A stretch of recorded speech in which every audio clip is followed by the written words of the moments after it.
숙박업도 구하시는 분들이 지가 상승형이나 투자성 매물 습득이 가장 빠른 편에 속하는데요. 호텔, 모텔, 펜션 개념이 지금 나날이 금리가 높아지는 상황에서는 임대보다는 작은 크기의 모텔들을 추천드릴 수 있습니다. 왜냐면 금리가 아무리 높다고 해도 월세보다 높진 않거든요. 그리고 사람 관리가 생명입니다. 네. 육지TV를 시청하시는 공인중개사님들에게 부탁 말씀드리겠습니다. 제가 중개하면서 가장 어려운 부분이 요즘 생겼는데요. 그게 20년 8월경으로 기억됩니다. 광고법 시행인데 인터넷 광고 시에 반드시 표시해야 될 중개대상물의 12가지 방법 중에 소재지입니다. 인터넷 광고 시에 상가 건물의 경우에는 읍면동 리까지 표시하게끔 돼 있거든요. 네. 그러면 화성시 우정읍 조합리라고 표시하게 되면 어떻게 될 것 같으세요? 용카디님은? 퇴로를 먹지 않을까 싶습니다. 과태료 먹지 않는 것보다 더 큰 사태가 벌어지는 거죠. 조합리에는 약 5개 내외의 호텔이 있습니다. 그러면 10초 안에 매물을 찾아낼 수 있어요. 어느 누구든. 그죠? 네. 그러면 중개시장에서 광고는 생명이거든요. 네네. 근데 그 광고가 타 부동산한테 물건을 빼앗기는 결과를 초래하게 되는 것이죠. 이런 부분들이 상당히 어려운 점으로 작용하고 있고요. 광고법의 취지가 허위 매물, 즉 낚시 매물을 막고자 하는 의지도 있을 것이고, 그리고 거래 담합, 예를 들어 거래 질서 교란 행위를 막고자 하는 부분들이 있을 텐데 충분히 이해합니다. 지양돼야 할 부분이지만 현장에서 업무를 통해서 일하고 있으신 분들에 있어서는 상당히 어려운 점을 초래되고 있거든요. 이런 부분들은 조금 빨리 시정이 되었으면 하고요.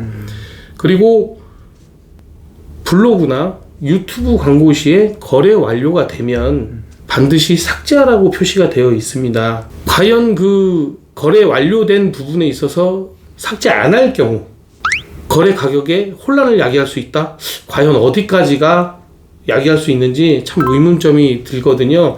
그런 부분들이 가장 어려운 점으로 작용하고 있습니다.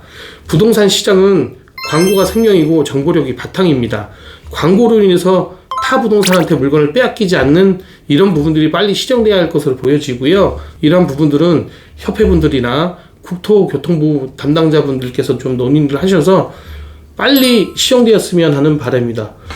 1년 동안 공들일 것도 있을 것이고 정말로 심각하게는 수년간 공들인 매물들도 있으실 텐데 이런 부분들이 피해가 가지 않게끔 우리 이 영상 시청해주신 분들이라도 우리끼리라도 좀 잘 지켜가면서 상부상조할 수 있는 그런 중개시장 같이 만들어봤으면 좋겠습니다. 예, 충분히 공감하겠습니다. 네, 그러면은 이제 다음 질문 또 드려볼게. 네. 이제 중개 마케팅 시장이 지금까지 뭐 변천사가 좀 있었잖아요. 네, 처음에 말씀해주셨던 건 아날로그. 네. 그리고 이제 가다 보니 이제 디지털이 워낙 디지털 마케팅을 시작을 하게 되셨고, 네. 그 이후에 그 다음은 뭐가 있을까요? 저는 지금 준비하고 있는 것들이 종종 있는데요. 조금 고객의 특성을 조금 아셔야 되는 부분들도 있습니다.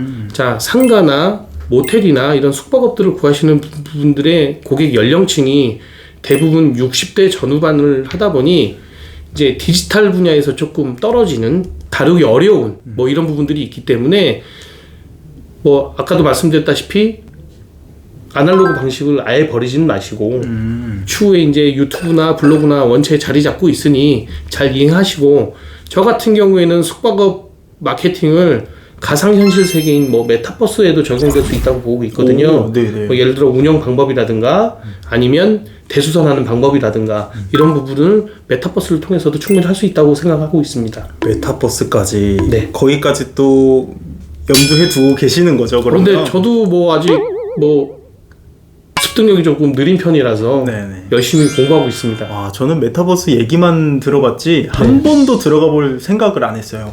저도 한번 다뤄보니까 뭐 조금씩 습득적이긴 한데 쉽지는 않더라고요.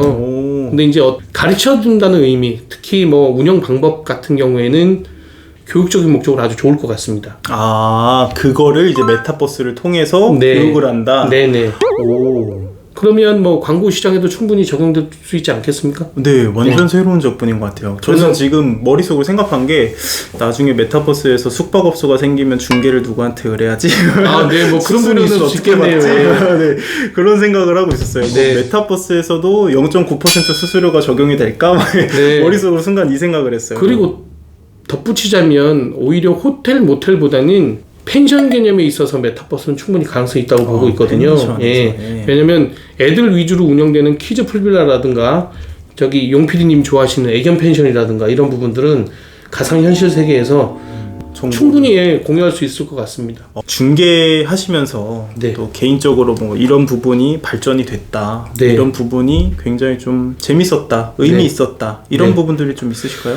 뭐 보통 공인중개사님들이 다 느껴보는 것들에 대한 공통점일 수 있겠는데요. 뭐 발전됐다기보다는 대화와 타협하는 기술이 조금 늘었다고 볼 수 있어요. 대화. 왜냐면 어떤 부분에 있어서 화를 내시는 부분이 있으면 조금 다독거려야 될 부분도 생기는 거고, 예를 들어 중개라는 영역이 정말로 딱히 중간에서 매도인과 매수인, 임대인과 임차인 간의 중개 역할을 해주는 영향이 더 많기 때문에 웬만하면 다툼 없이, 웬만하면 좋게 이런 분야들에 대한 해결 능력들이 조금 많이 발전된 것 같습니다.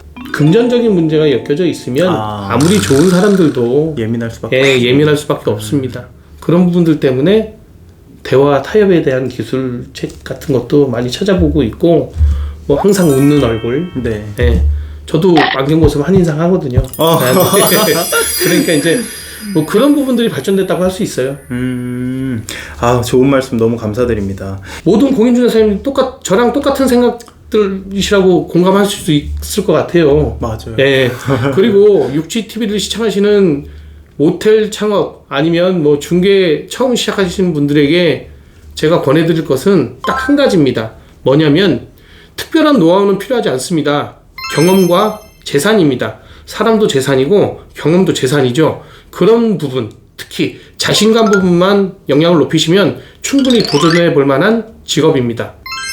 좋은 말씀 너무 감사드립니다. 네. 오늘 인터뷰 나눠본 이제 강광석 전무님 모시고 이렇게 얘기 나눠봤고요. 모텔 명인이라고 유튜브 채널 운영하고 계시니까 네네. 또 지금 모텔 투자하고 싶어 하시는데 이런 분들 분명히 계실 것 같아요. 네, 언제든지 연락 주십시오. 네, 언제든지 모텔 명인이 기다리겠습니다. 매물이 엄청 많이 확보되어 있으니까 네. 얼마든지 영덕까지 가가지고 또 확보해 오셨으니까 네.